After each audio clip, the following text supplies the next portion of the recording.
주시는 하나님 말씀은 구약의 나훔서입니다. 나훔 1장 1절부터 3절까지의 말씀만 찾겠습니다. 구약 성경 1299면에 있는 나훔 1장 1절부터 3절까지의 말씀입니다. 석절 말씀인데요. 같이 한 목소리로 똑해서 읽겠습니다. 시작. 니네웨에 대한 경고 곧 엘고스 사람 나훔의 묵시에 이르라. 여호와는 질투하시며 보복하시는 하나님이시니라. 여호와는 보복하시며 진노하시되 자기를 거스르는 자에게 여호와는 보복하시며 자기를 대적하는 자에게 진노를 품으시며 여호와는 노하기를 더디하시며 권능이 크시며 벌받을 자를 결코 내버려 두지 아니하시느니라. 여호와의 길은 회오리 바람과 광풍에 있고 불은 그의 발에 티끌이로다. 아멘. 할렐루야. 오늘도 하나님의 말씀이 우리 삶에 가까이 찾아와 주실 줄 믿습니다. 우리가 오늘 통독하게 되는 나훔서는 이방 민족을 향한 하나님의 말씀이십니다. 니느웨에 대한 경고라고 오늘 1절 말씀이 시작하고 있죠. 아수르와 그 수도였던 니느웨의 백성들을 향한 하나님의 심판의 메시지가 이 나훔서인데요. 우리가 잘 아는 것처럼 니느웨에는 이보다 먼저 하나님께서 보내신 선지자가 있었습니다. 누구입니까? 요나라는 선지자죠. 우리가 요나 선지서는 살짝 건너뛰었었는데요.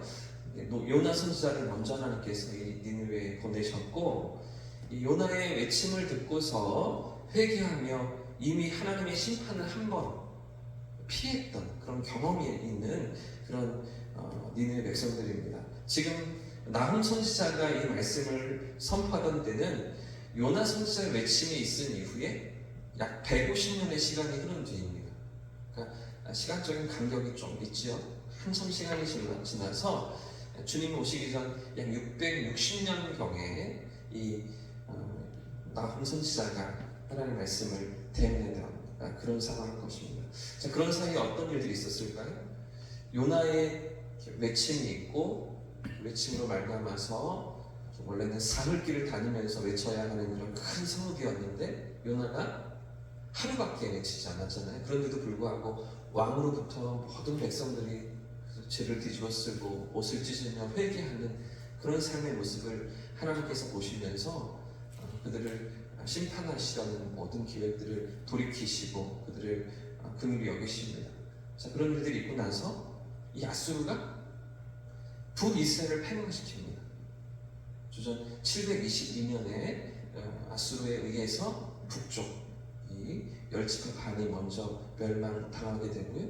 뿐만 아니라 다른 많은 민족들도 이 아수르에 의해서 어려움을 당하고 괴롭힘을 당합니다. 이 아수르가 얼마나 잔인하고 악했었는지 오늘 좀 이따 3장 말씀도 살펴보겠지만 요나가 왜 처음부터 안 가려고 했었는가를 생각해보면 왜 하나님 말씀을 받았는데도 불구하고 선지자가 왜 니느웨에 그 하나님의 경고를 전하고 그들을 하나님의 심판에서 피할 수 있도록 하는 일을 안 하려고 하느냐면 아수르가 아주 명성이 자자했기 때문에 아수르가 아주 잔인하고 악한 그런 민족이었기 때문이죠. 아수르가 우리가 지난번에도 살펴보았지만 청동 문화를 사용하던 청동기 무기를 사용하던 그런 상황 가운데 가장 먼저 철기를 만들어서 무기로 사용했고 그 강력한 신무기로 모든 민족들을 핍박하면서 괴롭히면서 그렇게 아주 못된 짓을 했었는데 3장 말씀 잠깐 보십시오. 3장 1절 말씀부터 보시면 이제 나훔 선지자가 이렇게 아수르에 대해서 외칩니다. 화이슬진저 어떤 성이라고요? 피의 성이라고요. 피 흘리는 성이라고요. 악한 그런 피를 가득 흘렸던 피로 가득한 성읍이다. 그 안에는 뭐가 또 있어요? 거짓이 가득하고, 그렇죠? 포악이 가득하고 탈취가 떠나지 아니하는 그런 백성들이 아수르였고 니느웨 백성들이었다라는 것이죠. 채찍 소리, 그죠? 병거 바퀴 소리, 칼과 창에, 그죠? 이어지는 말씀을 보시면 죽은 시체가 넘쳐나는 그런 악한 민족이 아수르였다는 것입니다. 심지어는 이 아수르가 민족 말살 정책을 펼치면서 정복한 그 지역 주민들은 데려다가 다른 땅으로 다 흩어버리고요. 그 정복한 그 백성들을 다 데려다가 다른 여러 이방 민족들 사이에 다 흩어버리고요.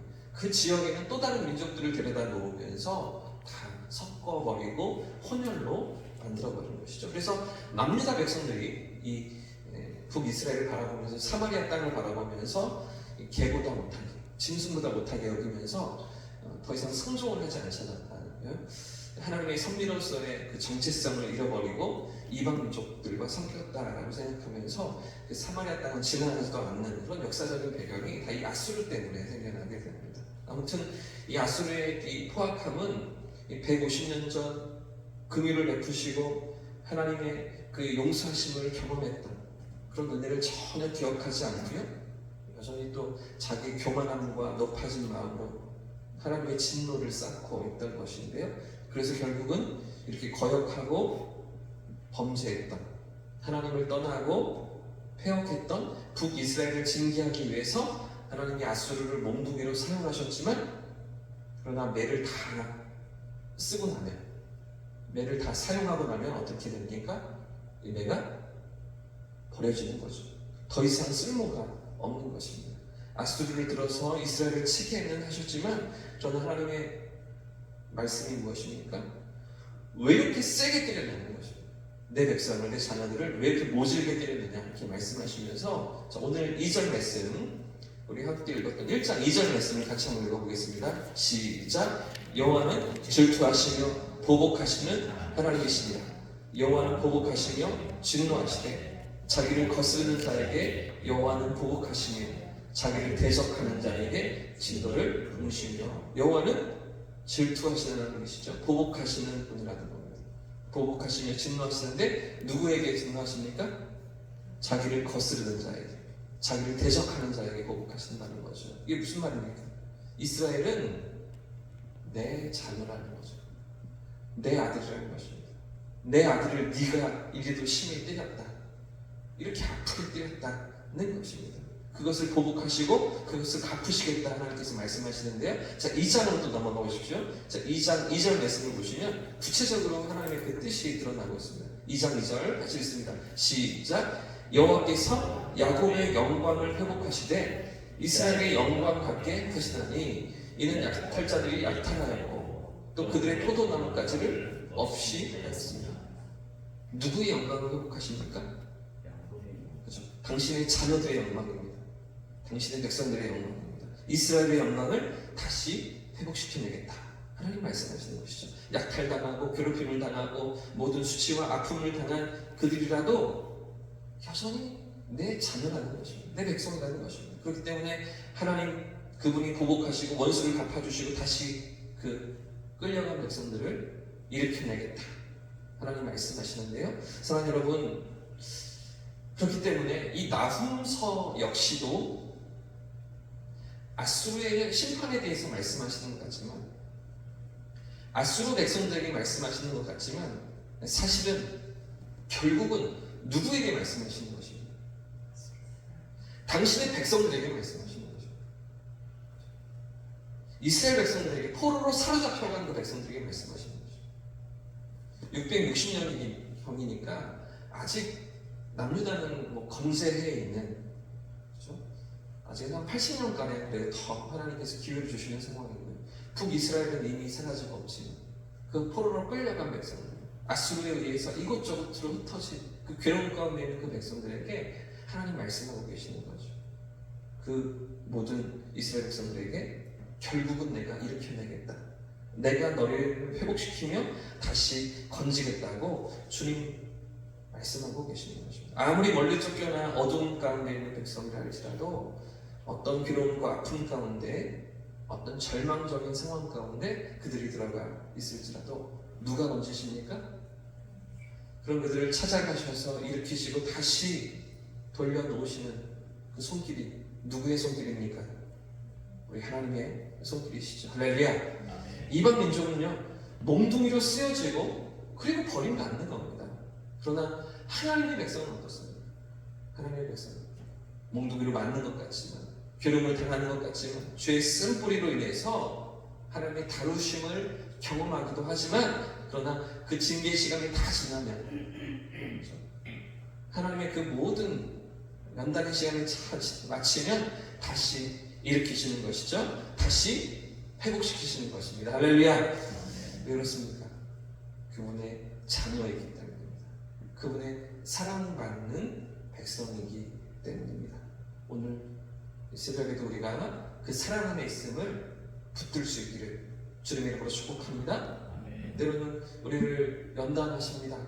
때로는 우리가 성장하길 원하시고 우리의 못된, 우리의 여전히 죄 가운데 있는 그런 성품들을 다루기를 주님 원하십니다. 그러나 그 모든 시간을 지나서 결국 하나님은 우리를 다시 일으키시는 그분의 사랑 안에 서도록 우리를 품으시는 하나님이시죠. 아들을 주시기까지 우리를 사랑하신 하나님의 놀라운 사랑을 붙들고 오늘도 승리하는 저와 여러분의 삶이기를 예수님으로 축복합니다. 이제 찬양하고 기도하겠습니다.